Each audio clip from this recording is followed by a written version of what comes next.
हाथरस भगदड़ के 3 महीने बाद भोले बाबा उर्फ सूरज पाल न्यायिक आयोग के सामने पेश हुआ।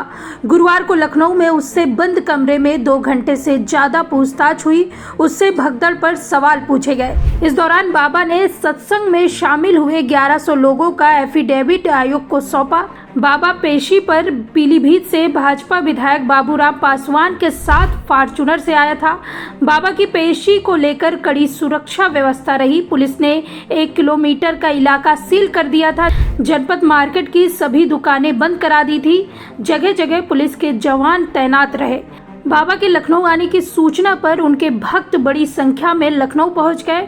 पुलिस ने उनको जैसे तैसे रोका। भोले बाबा जिस सफेद फॉर्च्यूनर गाड़ी से पहुंचे वो पीलीभीत पूरनपुर सीट से बीजेपी विधायक बाबूराम पासवान की गाड़ी थी। गाड़ी पर विधायक भी लिखा हुआ था और बीजेपी का झंडा भी लगा हुआ था। यूपी के हाथरस जिले में सत्संग के दौरान भगदड़ के मामले में 3 महीने बाद भोले बाबा उर्फ सूरज पाल ने लखनऊ में न्यायिक आयोग जांच टीम के सामने पेश हुए। बाबा बीजेपी विधायक बाबूराम पासवान के साथ लखनऊ न्यायिक जांच आयोग पहुंचा।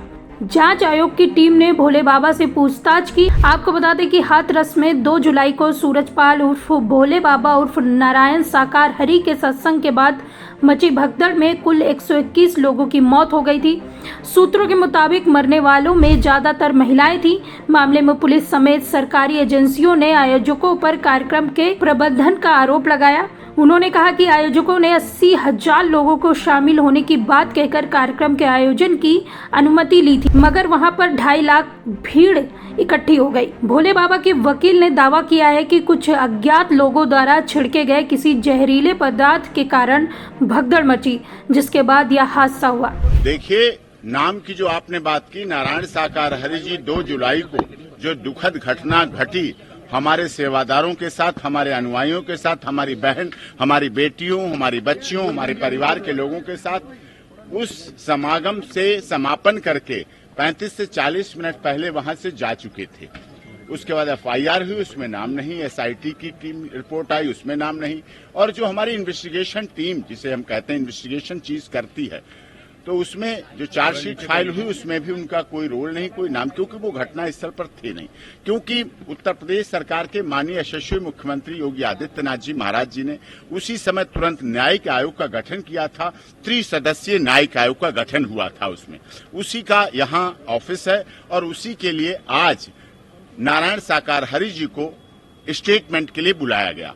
मैंने पहले भी आप लोगों से वादा किया था, चाहे देव प्रकाश मधुकर पर इनाम घोषित हुआ तब हमने उन्हें पुलिस के सामने सरेंडर किया।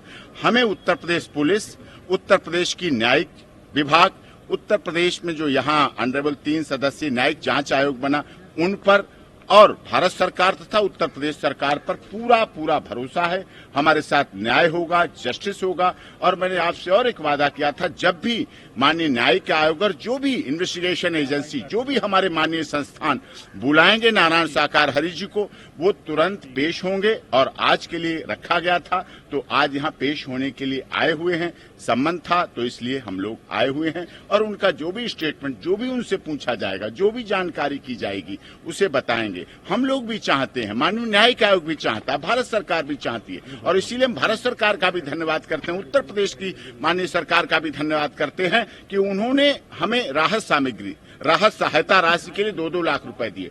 और उत्तर प्रदेश के मुख्य विपक्षी दल जिसे कहते हैं समाजवादी पार्टी, अखिलेश यादव जी ने भी सभी मृतकों के परिवार को 1-1 लाख रुपए की अनुग्रह सहायता राशि उपलब्ध कराई। हम उनका भी धन्यवाद करते हैं।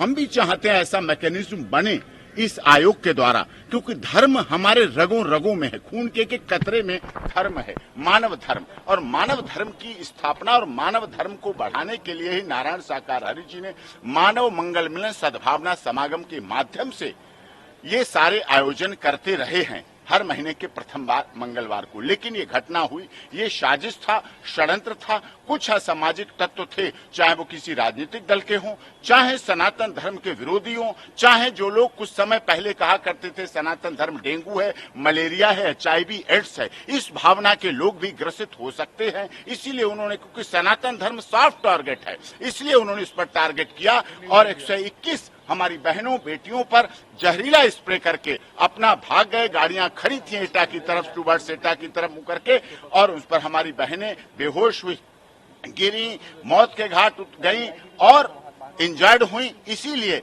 हमने 1100 एफिडेविट माननीय न्यायिक आयोग को, जिसमें 1100 एफिडेविट उन लोगों के हैं जिन्होंने, जो आई विटनेस हैं, जो इंजर्ड हैं, जो डिसीज के परिवार वाले हैं, उनकी तरफ से हमने माननीय न्यायिक आयोग को सौंपे हैं।